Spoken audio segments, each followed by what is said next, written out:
Türkiye'yi bir korku cumhuriyetine dönüştürdüler. Biz Türkiye'yi demokratik cumhuriyete dönüştürmek zorundayız. Yani bu korku cumhuriyetini nasıl aşabiliriz?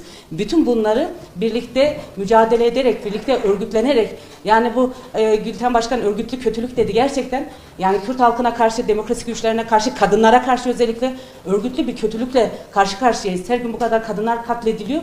Bu örgütlü kötülüğe karşı ancak örgütlü iyiliği örgütleyerek, yani yeni yaşamı örgütleyerek mücadele edebiliriz. Dışarıda biz toplumsal zeminde dayatılan bu tecriti kırabildiğimiz ölçüde eminim ki İmralı'daki tecriti de kıracağız. Tüm cezaevlerinde dayatılmak istenen tecrit politikasını da kıracağız ve sorunlarımızı çözmek için her birimiz kendi aklımızı, bilgimizi, becerimizi, yeteneğimizi,